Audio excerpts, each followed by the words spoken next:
Welcome back to iChange channel. We continue talking about what do business analysts do all day.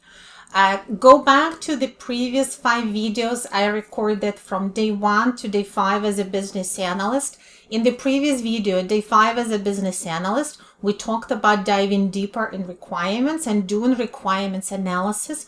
What does it mean to actually do analysis and the variety of approaches you can use depending on the problem, the project, the environment, and the stakeholders you deal with.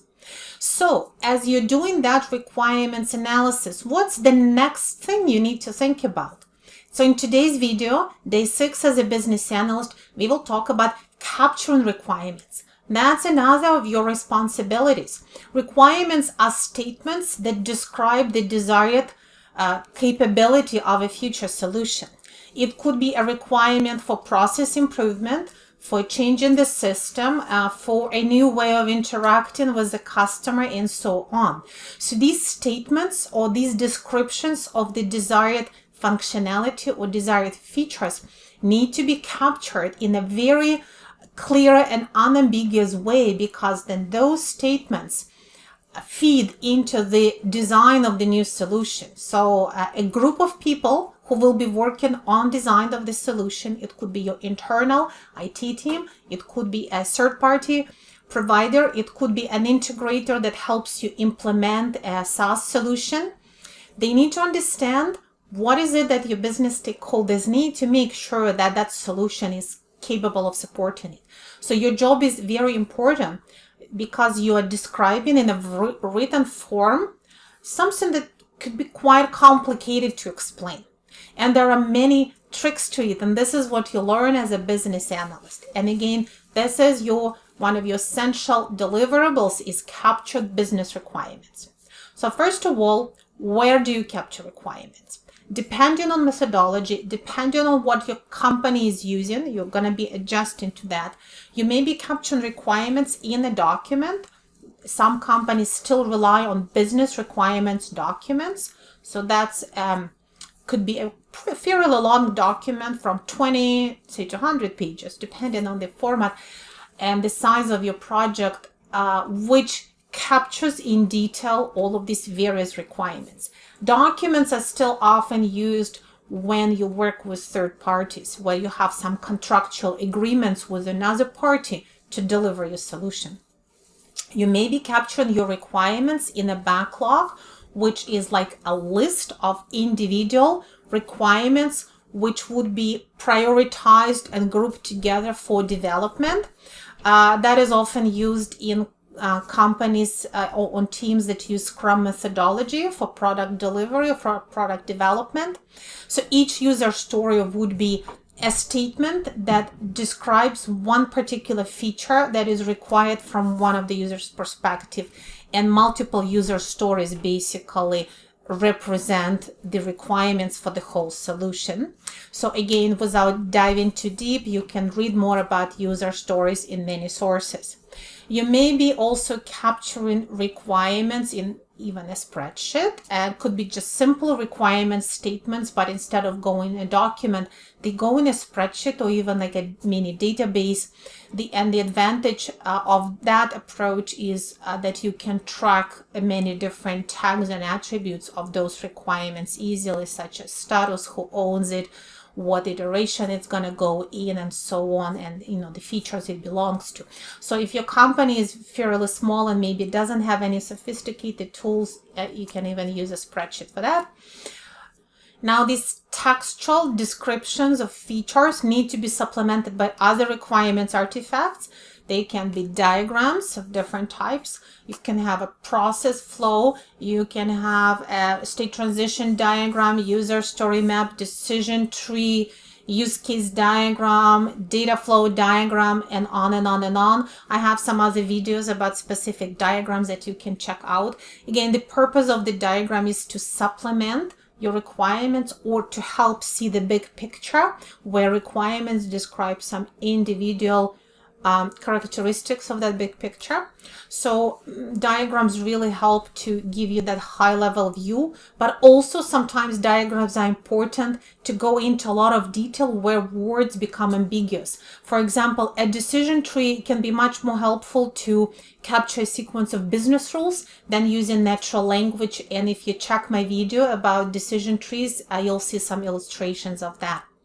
So you're going to be creating documents or user stories in a backlog, spreadsheets, diagrams. You may be also creating various tables and matrices to supplement your requirements. It could be a scenario matrix. It could be arranged just in a table and list different scenarios with their different attributes in a columns. It could be a decision table when you have a lot of business rules. Decision tree may not cut it. A decision table would work better. It could be a glossary, which again could be captured as a table where different business terms and their descriptions and where they're used can be captured. Data dictionary that goes into the details about various data entities and attributes if you really need to dig into data requirements, or maybe data mapping. Again, that could be created as a spreadsheet unless it's created in a special tool which allows you to map data in different systems when those systems need to speak to each other, and so on. So what your job is to create those artifacts, maintain them, keep them accurate, share them with everybody else, validate them as you go, right? You have to use templates if you have them in your company. If your company doesn't have templates, you may create them. Again, you can refer to some resources I'm providing through the channel on my blog. I share some templates as well. You may capitalize and reuse existing artifacts from other projects, and especially if you are working on phase 2 of the same system, or if system is different but it was a really well done document, you can take the same format and use it for your project. And especially if you're a new business analyst or new to that company, it's really useful to look at artifacts created by other business analysts before, not only because it gives you helpful information about what the organization is used to, but also it may include some requirements or business rules that you can actually reuse, because business rules are pretty stable in many companies. You can refer to the same. If you're working with the same stakeholders on a new project, using a similar diagram to what they've seen before also makes your stakeholders more comfortable. They already know what this means. They're used to the format. They're used to this way of presenting, for example, process flows. And it's just, you got a bit of a runway to get to that shared understanding faster. Okay. So using different templates, standards, and previous artifacts, capturing new information you learned and translating it into requirements, then creating these classy artifacts that are clear, unambiguous, clean, of course, spell checked, where things don't contradict each other, where different pieces make sense, different pieces are cross-referencing the right diagrams or tables, etc. Sharing that with your stakeholders, and then again maintaining it throughout the project. Now, even if you're working in an agile environment and your team is using a backlog and it basically is a list of individual user stories, you can still use other artifacts to help connect those stories. You can use a diagram, and then different user stories refer to the same diagram, and the diagram helps you see how those user stories fit together, and it could also help you to see what did you miss, what are some gaps that you haven't captured yet. So basically what you need to do, you need to have good written communication skills. You need to be able to express yourself unambiguously, clearly, as brief as possible, without too much fluff. Use short words, use proper business terminology. You need to be able to create clear diagrams in consistent styles, again, using right terminology, providing legends, using those diagrams as communication tools.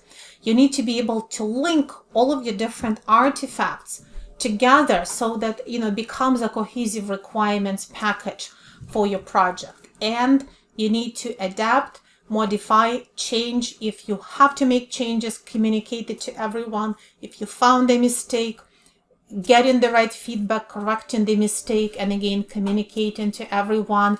If someone later on has questions about this requirements documentation, they'll come to you. You should be able to explain it, help them understand it, and so on. So all of these different aspects of capturing and managing requirements documentation is also a core of your job as a business analyst.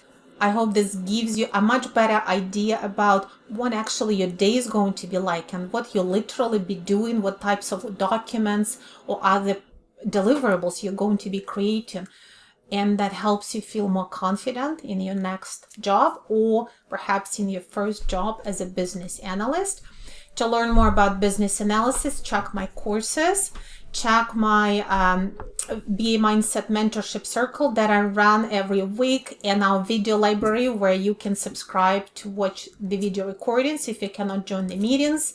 Send me your questions. I'm always happy to hear ideas for new videos, and see you in the next one. All the best. Bye-bye.